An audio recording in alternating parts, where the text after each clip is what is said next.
I have a real treat for everybody tonight. I'd like to call up Luke Boyce. Go, Luke. Now this is a treat, and he's going to put y'all to shame. Here you go, Luke. Not only is he going to recite the First Amendment, but the Second Amendment and the Third Amendment. Congress shall make no law respecting an establishment of religion or prohibiting the free exercise thereof or abridging the freedom of speech or of the press or the right of the people peaceably to assemble and to petition the government for a redress of grievances. Amendment 2. A well-regulated militia being necessary to the security of a free state, the right of the people to keep and bear arms shall not be infringed. Amendment 3. No soldier shall in time of peace be quartered in any house without the consent of the owner, nor in time of war, but in a manner to be prescribed by law. I want to grow up in freedom.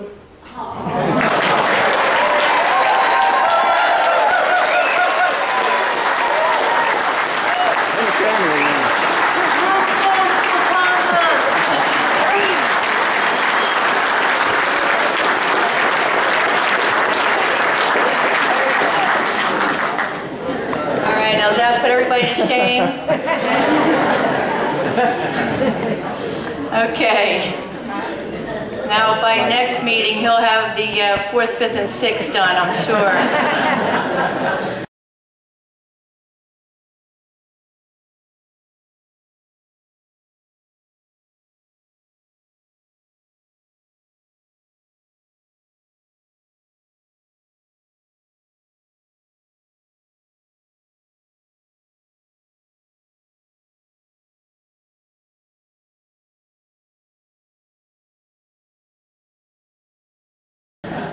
Okay, how many here are new for the first time?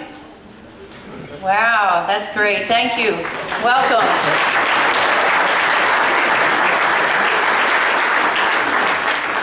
I would like to say if you are not receiving our emails, if you have been coming and you have signed up in the back and you are not receiving our emails, and I'm saying this because I have found out recently that actually a couple of our board members haven't been receiving the emails.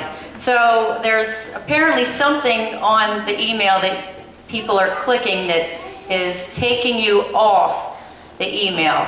I usually send something out once every week or two. If you're not getting it, please see Joanne in the back. She's back there with the shirts. And if you're not getting them every 1 to 2 weeks, you should be. So you are obviously not signed up. So please see Joanne in the back because you should be receiving our emails. The email before last, if you read it, you would have gotten a notice about Sustainable New Jersey or Agenda 21. How many people have gotten something from the Atlantic City Electric Company in your mail recently? Yes, looks like this. Okay, I have to admonish you that this is something that you may want to really think twice before doing it. It sounds really nicey-nicey, save energy, save money, go green, but this is something that if you read that email is all a part of Agenda 21. And things like this. Because your participation is so important, we're offering this critical program at no additional cost, complete with valuable incentives. Joining is a choice that not only benefits you personally, but benefits your community and environment as well. Things that sound really good aren't really all that good because they automatically cycle air conditioners to help balance the region's demand. They have control of your electricity. They have control is the word. Control. You can choose to terminate, but the Atlantic City Electric does not plan to remove the programmable thermostats or DCU units. If you choose to stop, they will not remove them. So they will always have the option of controlling your electric. And it receives a radio signal. That's how they do this. So please think about this before you do it.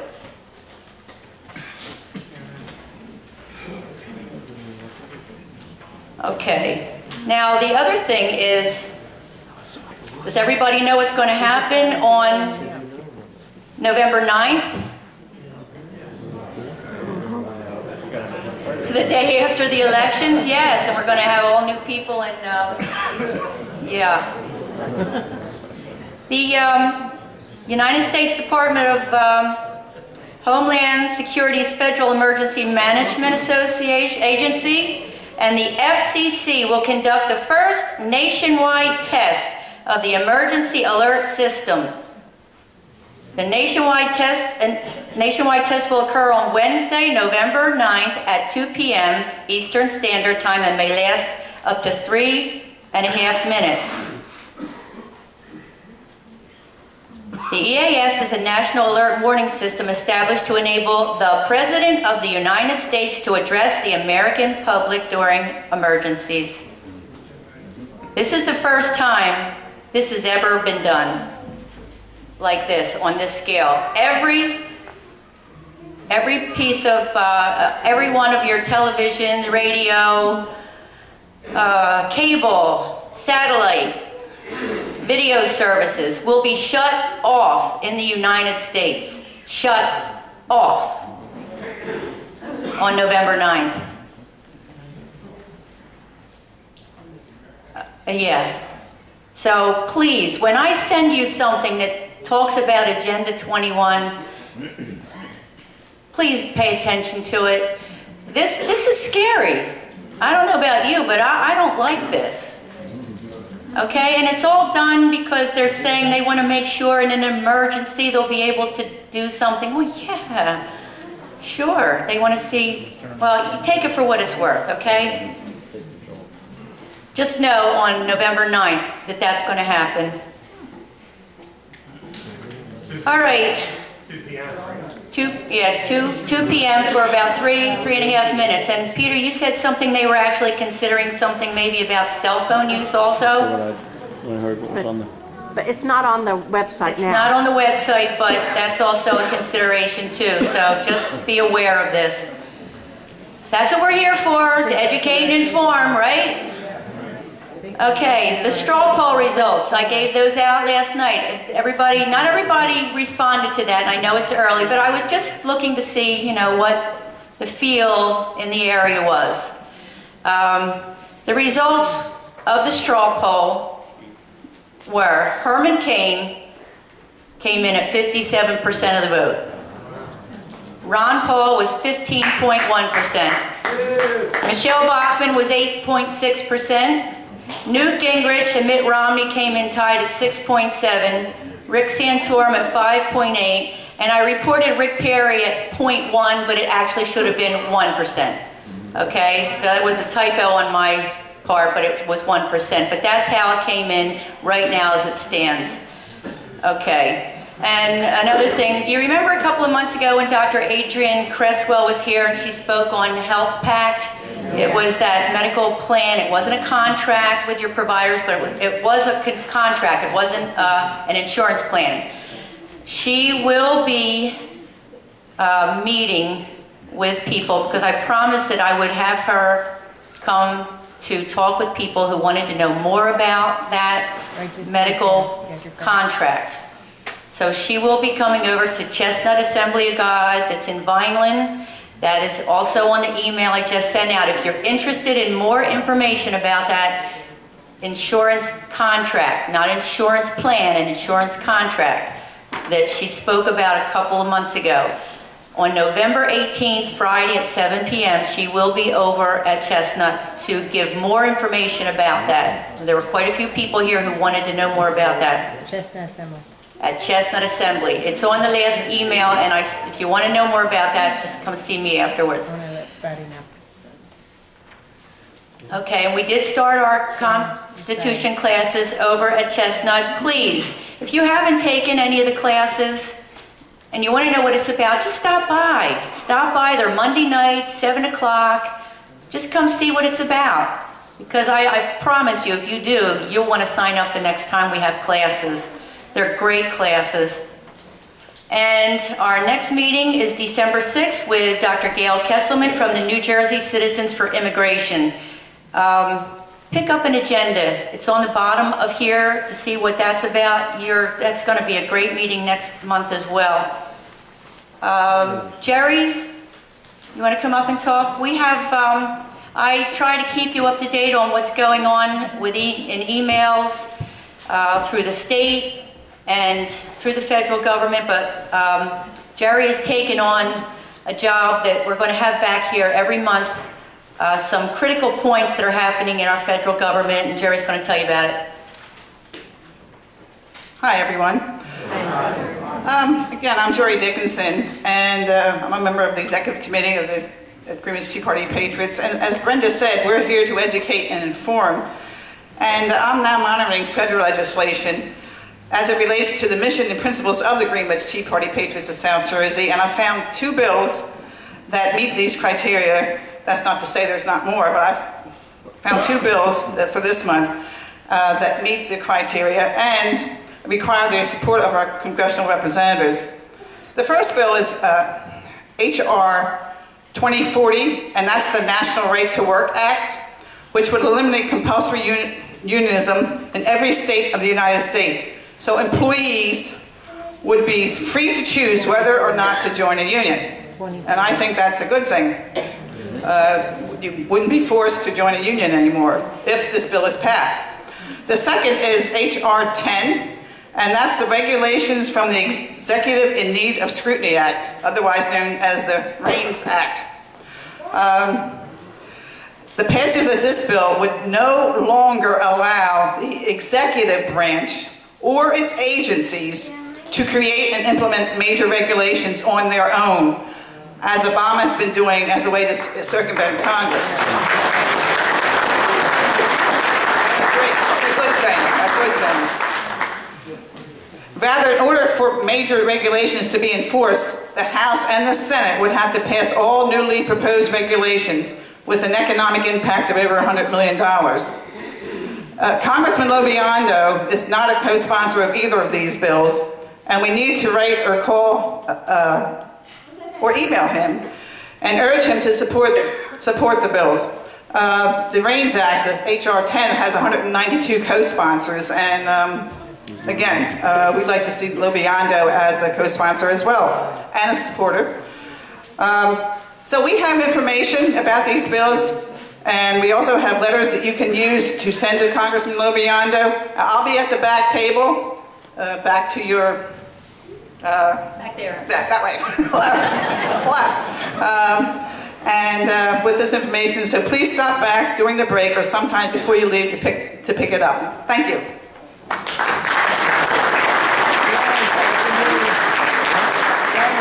Okay, and now we'll have Rob Geis, Congressman Lobiondo's representative, and maybe he'll tell us about these bills.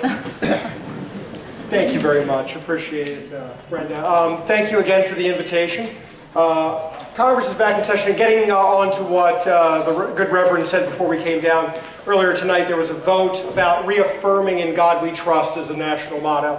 I'd like you to know that it passed with 396 votes in the House, and Congressman Lobiondo voted yes.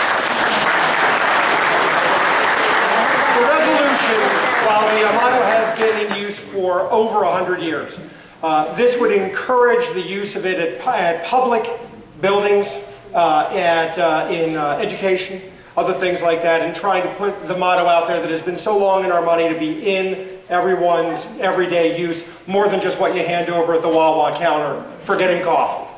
So that works out nicely that way. Congress is back in session. Today, as I said, they're holding votes. They'll be holding votes for the rest of what's going on. There was a piece of information that came out last week regarding the super committee about that came up as a part of the deal back in August. Some press reports were out about what the Democratic and Republican versions of the supercommittee plans were to reduce the deficit. I thought was kind of interesting is looking at the Democratic plan. Their deficit reduction plan includes a proposal for $300 billion in new spending.